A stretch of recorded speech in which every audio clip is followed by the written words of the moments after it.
வணக்கம். இன்னைக்கு நாம ஒரு செம்ம இன்ட்ரெஸ்டிங்கான டாபிக்க பத்தி பார்க்க போறோம். ரீசெண்டா நியூஸ்ல வந்த அரசியல் தலைப்புச் செய்திகளுக்கு பின்னால் ஒளிஞ்சிருக்கிற ஆழமான விஷயங்களை நாம அலச போறோம். முக்கியமா 2026ல தமிழ்நாட்டுல நடந்த மாபெரும் அரசியல், அப்புறம் உளவியல் மாற்றங்களுக்கு பின்னால் இருக்கிற நிஜமான காரணங்களை நாம இன்னைக்கு முழுசா புரிஞ்சுக்க போறோம். ஓகே, நாம நேரா விஷயத்துக்குள்ள போயிடலாம். இன்னைக்கு நாம பார்க்க போற டாபிக்ஸ் இதுதான். 2026 அரசியல் பூகம்பம், திரைக்கு பின்னால் நடந்த வியூகங்கள், வதந்திகள், கார்ப்பரேட் நகர்வுகள், சினிமா, கல்வி, அப்புறம் கேள்வி கேட்பதின் வலிமை.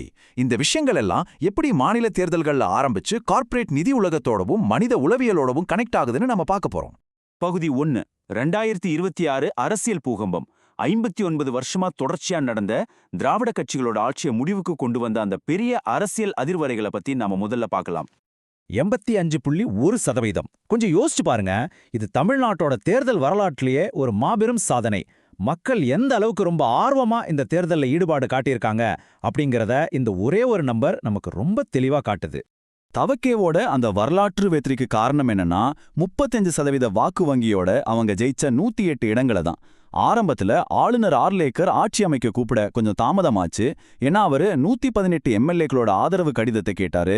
ஆனா ஆளுங்கட்சிக்கு எதிரான அதிருப்தி, டிஜிட்டல் பிரச்சாரம், அப்புறம் புது வாக்காளர்கள், இவங்க எல்லாம் தான் இந்த மாபெரும் அரசியல் மாற்றத்தை சாத்தியமாக்கினாங்க. இப்போ அதிமுகவோட தொடர் சரிவ எந்தவித அரசியல் சார்பும் இல்லாம இந்த எண்கள் நமக்கு தெளிவா காட்டுது பாருங்க. 2021 சட்டமன்ற தேர்தல்ல 66 இடங்கள், 2024 மக்களவை தேர்தல்ல 0, இப்போ 2026ல வெறும் 47 இடங்கள். அவங்களோட வாக்கு வங்கி எவ்வளோ பெரிய சரிவை சந்திச்சிருக்குன்னு இதுல இருந்தே நம்ம புரிஞ்சுக்கலாம். இந்த வீழ்ச்சிக்கு என்ன காரணம்னு நினைக்கிறீங்க? ஜெயலலிதாக்கு பிறகு ஒரு ஸ்ட்ராங்கான ஒற்றை தலைமை அங்க இல்ல. அதனால ஏற்பட்ட மாபெரும் உட்கட்சி பிளவு தான் இதுக்கு முக்கிய காரணம். எஸ்பி வேலுமணி தலைமையில 47 எம்எல்ஏக்கள்ல 25 பேர் அப்படியே கட்சி மாறி விஜயோட அரசுக்கு ஆதரவு கொடுத்தது இதுக்கு ஒரு பெரிய சாட்சி. பகுதி 2. வியூகங்கள் மற்றும் வதந்திகள்.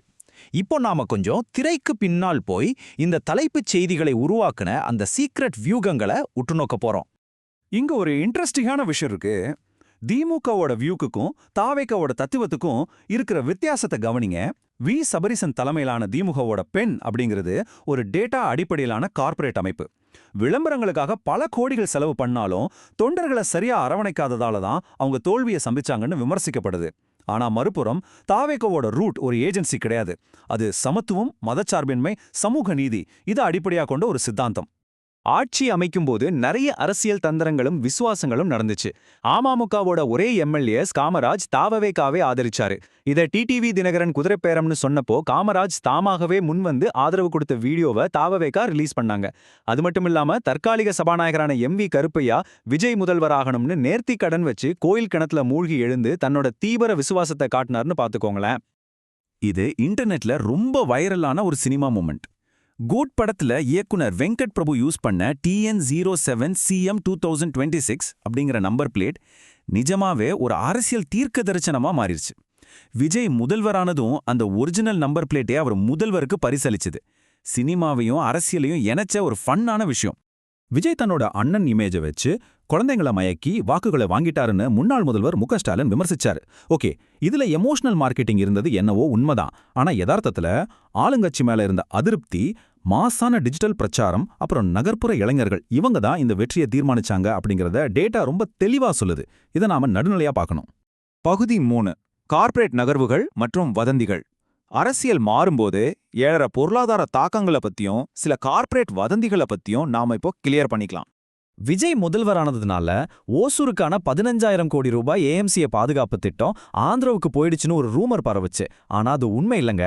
அரசியல் லாபியிங் காரணமா தான் அது ஆந்திராவுக்கு போச்சு. அதே நேரத்துல ஓசூருக்கான 26,000 கோடி ரூபாய் விமான நிலைய முதலீடுகள் இன்னும் பத்திரமா தான் இருக்கு. டிவிஎஸ் மோட்டார் நிறுவனம் ஜனா ஸ்மால் ஃபினான்ஸ் பேங்க்ல 4.90% பங்குகளை சுமார் 193 கோடி ரூபாய்க்கு வாங்கியிருக்காங்க. ஏன் ஒரு பெரிய வண்டி தயாரிக்கிற கம்பெனி போய் பேங்க் பங்குகளை வாங்கணும்னு தோணலாம். இது ஒரு லாங் டேர்ம் பிளான்.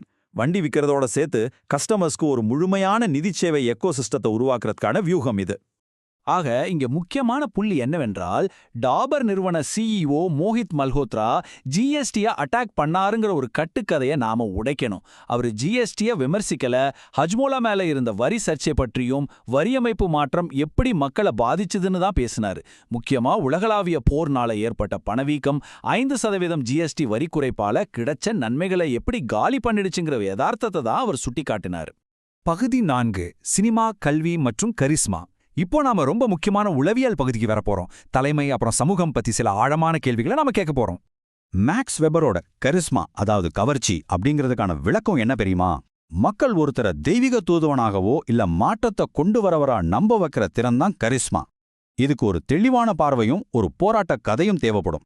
அதிமுகவோட எடப்பாடி பழனிசாமி ஒரு சிறந்த நிர்வாகியா இருக்கலாம். ஆனா சினிமா பின்னணி கொண்ட தலைவர்கள்கிட்ட இருக்கிற அந்த உணர்வுபூர்வமான ஈர்ப்பு அவர்கிட்ட இல்லாததுக்கு இதுதான் முக்கிய காரணம். நம்ம ஊர்ல ஏன் ஹீரோக்களுக்கு இவ்ளோ முக்கியத்துவம் தர்றாங்க?